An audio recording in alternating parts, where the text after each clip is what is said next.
Hi అండి. Game changer వచ్చేసి day one కలెక్షన్లో హ్యూజ్ కలెక్షన్ వచ్చిందండి. ప్రొడ్యూసర్ గారు అఫీషియల్గా అయితే రిలీజ్ చేశారు. 186 కోట్లు అయితే వసూలు చేసింది వరల్డ్ వైడ్ మొత్తం కలిపి.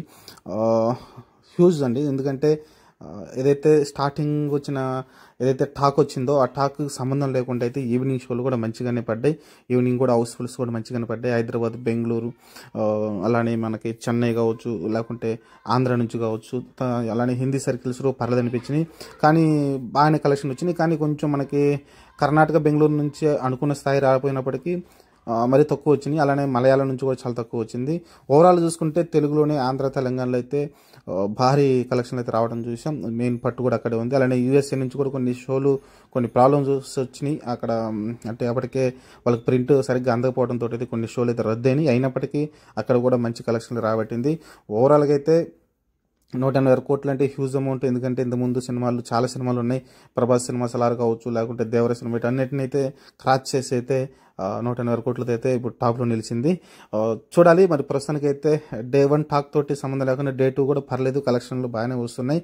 మరి ఓవరాల్గా అయితే లాంగ్ రన్లో ఎంతవరకు వెళ్తుందో చూడాలి. ప్రస్తుతానికి అయితే నెగిటివ్ టాక్ చాలా సాలిడ్గా అయితే కనబడుతుంది ఈ సినిమా పైన అయితే. ఎందుకంటే స్క్రీన్ ప్లే కరెక్ట్గా లేదని, స్టోరీ ఉన్నప్పటికీ దాన్ని సరిగ్గా తీయలేదని శంకర్ పైన అయిపోయిందని అయితే రకరకాల వస్తున్నాయి.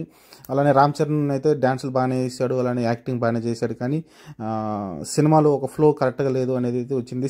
ఫస్ట్ హాఫ్ బాగుంది, కానీ సెకండ్ హాఫ్ ఇంకా బాగాలేదనేది కొంతమంది అంటున్నారు. ఓవరాల్గా అయితే ఇంకా టాక్తో సంబంధం లేకుండా అయితే కలెక్షన్లు అయితే బాగా వస్తున్నాయి. అలానే సంక్రాంతి మొదలైంది కాబట్టి నాకు తెలిసి ఇంకా సండే నుంచి ఇంకా మంచి కలెక్షన్లు అయితే వస్తాయి నాకు తెలిసి. చూడాలి. ప్రస్తుతానికి అయితే డాకు మహారాజ్ కూడా 12వ తారీఖు రిలీజ్ అవుతుంది కాబట్టి అంటే ఈ 2 days పర్లేదు. రేపు కలెక్షన్ కూడా బాగానే ఉండొచ్చు. డాక్యుమార్ రిలీజ్ అయినప్పటికీ సండే రోజు కూడా మంచి కలెక్షన్లు వస్తాయి. ఆ తర్వాత సంక్రాంతి 3 రోజులు ఉంటుంది. ఆ తర్వాత మళ్ళీ వీకెండ్ స్టార్ట్ అవుతుంది. చూద్దాం మరి. ప్రస్తుతానికైతే దిల్ రాజు గారు అఫీషియల్ అయితే అనౌన్స్మెంట్ ఇచ్చారు. 186 కోట్లు అంట. వండర్ఫుల్ కలెక్షన్లు. మనం తెలిసి రామ్ చరణ్ సింగిల్గా వచ్చిన సినిమాల్లో హైయెస్ట్ కలెక్షన్లు ఇంతకుముందు 100 కోట్ల గ్రాసు సినిమా మరి ఉందనుకుంటాను. రంగస్థలం ఉందో లేదు నాకు తెలియదు, కానీ తెలిసి ఇదే ఫస్ట్ సినిమా అనుకుంటాను తెలిసి. అయితే నాకు తెలిసి ఏదైతే దాదాపు 100 కోట్లు దాటిన సింగిల్గా వచ్చి 100 కోట్ల గ్రాస్ దాటిన మొదటి సినిమాగా ఉంటుంది. అలా 150 కోట్లు దాటిన సింగిల్ సినిమాగా ఇదే ఉంటుంది. చూద్దాం ఫ్యూచర్లో ఇంకా రామ్ చరణ్ ఎలాంటి రికార్డులు కొడతాడు.